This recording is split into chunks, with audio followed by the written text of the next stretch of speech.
Ay, sorry. Hindi siya. Ano siya? Happy na tama ko sa isa.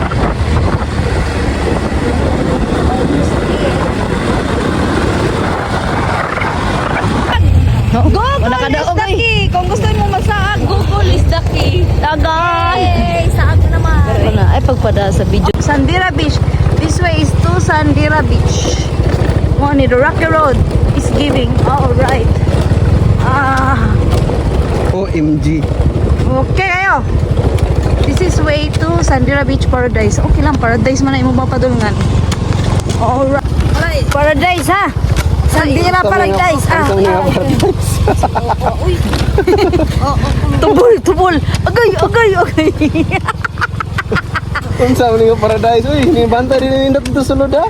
Yan lang. Naman daw, comes the greatest kuan ko no. Sana, Gay! Welcome to Sandira Beach! Yay! So, papasok na kami no, bungad pa lang, parang it's not really giving kasi yung pinagdaanan pa lang namin mga bi, para talagang hindi tayo pupunta sa paraiso no, kasi lubak-lubak yung daanan, pero tingnan mo naman mga bi, never ko talaga in-expect na ganito yung bubungad sa amin. Para kang pumasok sa napakaliit na paraiso, na nakatagong paraiso talaga. As in, never ko na-expect na meron palang ganito sa Bantayan Island, particularly in Santa Fe. Kita nyo yan, sobrang worth it talaga nung pagpunta namin. So, this is Sandira Beach.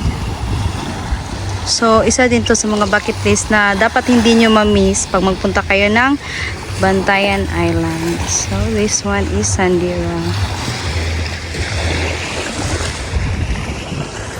As in, no, ilang beses na kaming pabalik-balik dito sa Bantayan, pero never pa namin to na experience na makapunta dito pala. So, dahil sa TikTok or social media mga be, thankful na dahil sa mga nagva-vlog din na natunto namin tong lugar na to, as in, sobrang worth it talaga. And then, magkano lang yung bayad namin dyan sa entrance, sobrang mura lang talaga. Pero kung nasa ibang lugar na to, ewan ko na lang, baka dollar na yung singin. Basta isa lang masasabi ko dito, no, sobrang worth it talaga ng Bantayan na Galato kasi napaka-budget friendly. At the same time, yung mga ano nila talaga, as in pure nature, wala dyang mga establishmento na sobrang dami na nagpakalat-kalat mga beses. Sobrang worth it, sobrang virgin ang lugar nila. As in, sobrang sulit. Ano babaw? Yan na babaw. Yeah, barog na mo, barog na. Saka! Inignigbawd! Oh, linya na mo. So, Ay, kabanga ni mo. Ano? Buka kayo.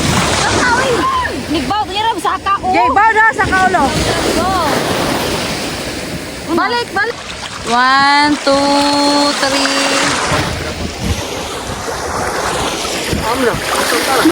So, ayun na nga no, ang daming ganap sa buhay, ang daming shooting, ang daming mga eksena. So, nag-enjoy lang talaga kami no. So, eto na naman tayo no, ang daming mga shoot na hindi talaga makuha-kuha.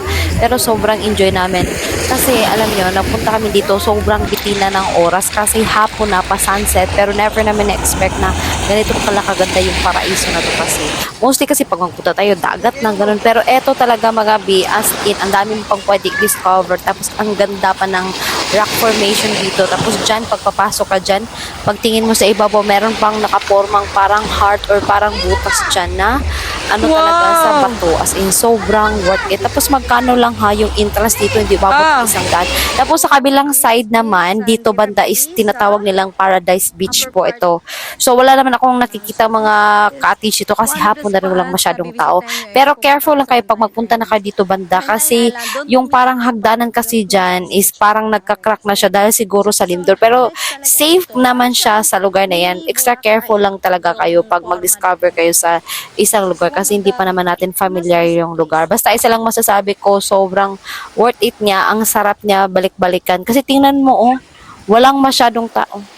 So, isa yan sa isa nyo sa mga bucket list yun, no? At yun na nga, gabi na. So, kailangan talaga natin uuwi na mga mare. Pero, hindi pa rin ako nakaget over sa lugar na to kasi maganda. So, ayun na yung mga photoshots natin, no? Magsawa kayo dyan sa mga mukha natin. Ang sarap naman talaga mag-photoshoot dito kasi nakaka-enjoy lang kasi hindi siya masyadong crowded. At the same time, yung place talaga pang at dahil nabitin tayo, so meron pa tayong second round pabalik doon kinabukasan. So, eto na nga mga bi. Andito pala kami sa pinagstayhan namin, no? So, kakain muna tayo. So, just enjoy the view muna tayo. By the way, itong pinagstayhan namin is Kota Beach siya. Ang nakaganda din dito kasi napakatahimik. Tapos tingnan mo naman, oh, parang mga Bali inspired itong mga bahay kubo. At ang nakaganda kasi sa Kota, beachfront siya, mga Mars. O tingnan mo naman, oh, ang gaganda ng bungad natin sa morning ganitong forma. Tapos hindi siya masyadong matao, hindi po siya overcrowded. Tapos tingnan mo naman, ang ganda. Di ba, ang sarap talaga tumira dito kasi napaka-tahimik. So, ayun na nga, kakain muna tayo, no, mag-ipon muna tayo ng lakas para makapag-enjoy tayo sa next natin na gala.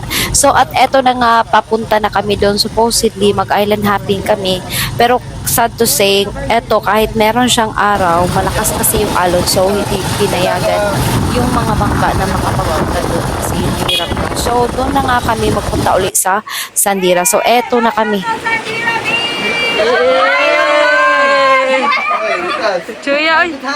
Say cheese! Uy, gipat tayo. Say hi, Lucas! Cheese! So, nagpabugnaw pa ni sila.